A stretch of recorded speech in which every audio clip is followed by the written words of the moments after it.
What up, what up, what up? It's your boy PA. Not really in the shop, you in my kitchen, but it's the return of the shop. So there's been a lot of things changed, a lot of things. It's just been a lot of life for the most part, but not giving up on the shop. Kind of got an addition to the shop. Been busy with work, family, holidays, kids, sick, then good, then sick again, blah blah blah blah blah. But definitely been super busy. But I guess I'm super blessed at the same time. And I know I missed everyone's holiday, so happy holidays if you had birthdays like I did. Happy belated birthday, happy New Year. We're in 2023. The Jordan year, so new year, new us, whatever you want to call it. But hopefully everyone made it to this year safely. Like I said, there's been a couple changes to the shop. Nothing has left per se. I lied. One vehicle left. But the XJ is still here, and that's actually built up. I have not started it yet though, and I'll show you why. But the XJ is still here, the XS is still here, the GS 1100E I've posted and I've gotten like a couple bites on it, but because no title, it's not running, it's just pretty much been tire kickers for the most part. So that's still here. Of course, Indian is still here, ain't getting rid of that. And the Honda is still here, still in the same spot, still having the same issues. And that issue is it's running off of like 2 cylinders. It seems like all 4 have spark. And I can't blame it on Murray's carbs at all, just because I kind of bought the bike and just put it straight up on the lift and everything. So I don't know if compression is the culprit, but it definitely sounds like it's running off of 2 cylinders. And the main way I could tell is because these new carbs are, there's like 2 and it Y's into 1 carb, and then of course for 3 and 4, and it's like 1 and 4 are running and 2 and 3 aren't, or something like that. 1 and 4 would be running and 2 and 3 aren't, or they're not running as efficiently. So problem with old bikes, haven't really had time to figure it out, like I said, with being busy, but I'll figure it out. XJ, like I said, isn't running, but it's fully together 99% of the way. And been doing a lot of vapor honing. Like, actually just did some vapor honing today for buddy of mine, Mike, with Full Detail Automotive here in Tampa. FD guy, but all around mechanic. Great guy, great business. If y'all are in Tampa or around it, or if you need some FD parts, I know he's doing like is it an ABS kit, I want to say, or for left-hand drive, right-hand drive. I know he's got a couple kits, and he's also just dropped a website, so go check him out as well. I'll try to put it down here at the bottom, so if I remember while editing this. But yeah, good guy, and I've been doing a lot of vapor honing for his shop mainly, and it's been great. And I also did some vapor honing for this guy Crump, or Mr. Crump, but he's a great guy as well, great photographer, and he also does scale model cars, which he did one for the Z of mine, which it's in my office, I'll have to put that on video one day. But like, this guy's attention to detail is phenomenal. It's crazy, and it's funny because Crump knows Mike from Full Detail Auto, and yeah, so small world, but everyone kind of contributes at the end of it. So like I said, I'll try to put it in video one of these days, but definitely go check him out, and I'll link his Instagram as well. I know he says he's pretty jam-packed for the month of, or for the year of 2023. Everybody wants something done by him, and once I got mine, I understand. Like I said, his attention to detail is insane. He got the red perfect, he got the wheels perfect, he got the offsets perfect, he got the steering wheel placement, what I have on it, like interior, exterior, engine bay. He got like everything dialed in. Exhaust, I have HKS exhaust on it, and I had a KBD front bumper and a I won't call it a rear wing, but a different rear wing than stock, and he actually like hand filed, molded all this stuff. Dude's nuts, but he is dead nuts on being accurate. So like I said, I'll link him down, and definitely check his stuff out and try to see if you can get on the waiting list to get your stuff done. Good stuff. But without further ado, I know this video is about, I don't know, it's looking like 6 minutes long already. I will go show the bikes and also show the newest addition to the shop and show the vapor honing stuff. And yeah, let's go. So as you can see, bike's still here, bike's still there, bike's still there. Yeah, no change to this, no real change to that, and like I said, no real change to that either. But this is the new update to the shop. It is a 1970 Monte Carlo. It isn't an SS, sadly. Numbers matching, 350. Looks like an Edelbrock 4-barrel. But yeah, just typical run-of-the-mill 1970 Monte Carlo. But no rust, no rot, no Bondo. Car has been resprayed at one point, or at some point. But nice car, nice car. A dream car of mine.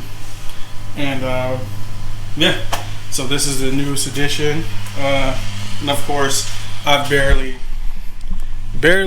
driven it and automatically put it up on the lift and was like, yep, there's some things we got to change. For one, all of this all of the suspension is off of this thing. Old springs, old shocks, old rear lower, rear uppers, brace. And then we've also got the front sway bars off, shocks there as well. Even the brakes, like brake calipers themselves, I upgraded those too. Oh, even wheels. These are the wheels that were on it when I got it. I'll try to like input a video from like how it arrived to me and how it was on the website and everything. But yeah, a lot of stuff has changed. Here are the wheels that I went with. American Racing VN 510s. I went 18 by 8 in the front, 20 by 8.5 in the rear. I wish I could do 20 by 10, but nobody has them. So 20 by 8.5 was the next best option, and I wasn't trying to be running on those 17s anymore. As you can see, we got Willwoods back there, and I also upgraded the brake lines to Willwoods as well. I guess you can even get under here. 2-inch lowering springs, Bilstein shocks. Sorry about that. Had someone come to the house. So we've got, like I said, Willwood brakes, Willwood brake lines, UMI springs, Bilstein shocks, and the UMI springs are actually a 2-inch drop from factory. BMR lower and uppers. That red part in the front is a UMI front sway bar. So went all out for that. Go to the back. Like I said, this is that 20 by 8.5. I'm on with the 275, 45, 20, just to kind of give it like a, I don't know. I wanted some sidewall, kind of give it that muscle car stance and everything. Sadly, it is a side exit with no resonator or anything, so it's just loud and annoying. But that'll be changed soon enough. Let's go on the inside. Inside's pretty nice. Pretty nice. It came with 6x9s in the rear, which I'll be changing. For my birthday or for Christmas or all the above, my buddy got this for me. So we're going to be changing it from that Grant steering wheel. Got some gauges down there. But yeah, interior is nice. All in all, it is really, really nice. Says like 30-something thousand miles, but I think it's more like 130. Judging by the oil leak from everything. So definitely don't think a 30,000 mile car would leak like that. But let's go to the bottom. Alright. So under here we've got UMI rear sway bar, BMR, once again, lower control arms, BMR, or upper control arm, lower control arm,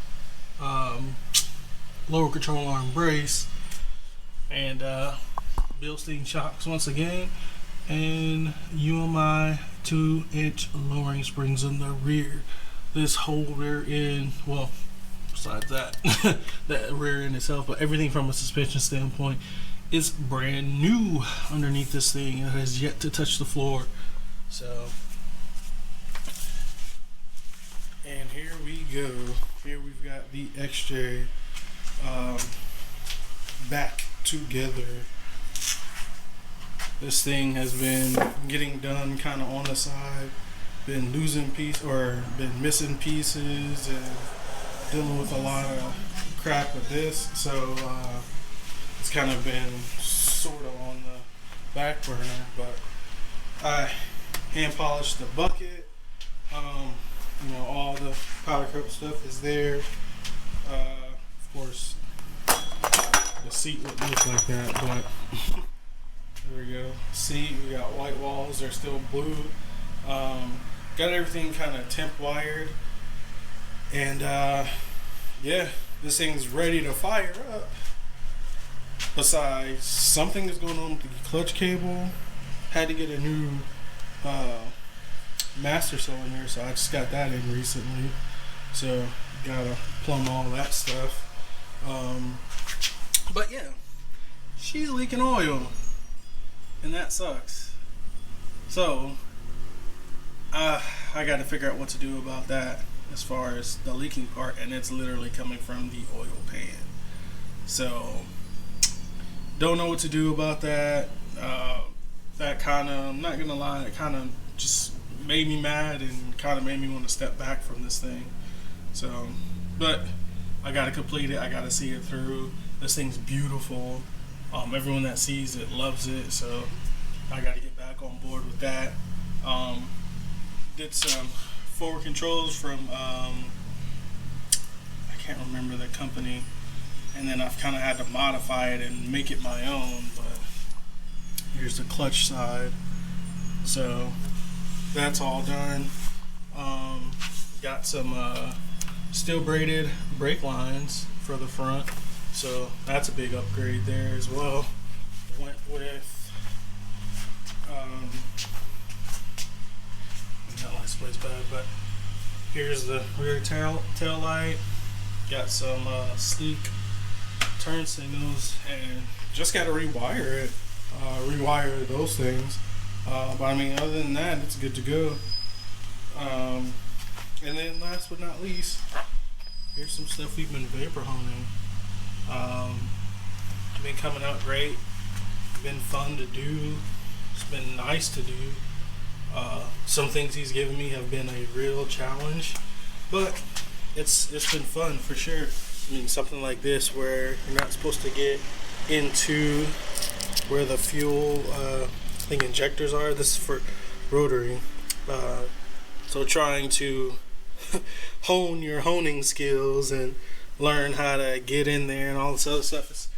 Like I said, it's been fun for sure. Up to the challenge and everything, and it just kind of is a necessary tool for the most part. Like, man, I love doing it. Looks great. What else we got? I think that is it for the most part. Yeah, that should be it. Let's walk back inside. It's getting pretty loud out here. My neighborhood is new and still being built, so there's always a lot of noise. But yeah, so that is what's up with everything. That is the update, and gotta pick what I'm going to start with. I gotta finish. Actually, let me finish with the Monte Carlo. I'll probably be going EFI conversion for that. There's a lot of videos, so it's like I don't know if I take a video for that or not. But definitely want to go sniper EFI for that and take that motor out. It's been weighing hard on me. Like, do I take the motor out, put a another motor in it, like a big block 454 or 402 or something like that, or do I just keep it numbers matching and just keep it that way? Nothing's wrong with the motor at all with it. It runs and drives smooth. I love the car the way it is, but I think with a slightly bigger cam, EFI, and a full exhaust, just that simple, it would be great. And I'm leaning more towards doing that, and it would still have the that numbers matching motor in it, and just take it out and just reseal everything. Like, not even go crazy, just go with those. I think it's Felpro's got their little blue silicone gaskets. So just reseal everything, new cam, of course oil pump just because it's there, and bearings in case the bearings are bad or go bad or something like that. But yeah, just do some simple stuff like that and call it a day. But anyway, I like to hear more from you guys. Here's an update on where I've been and what's been going on. So some videos should be coming out soon from me. All right, it's your boy PA. You now leaving the shop. Peace.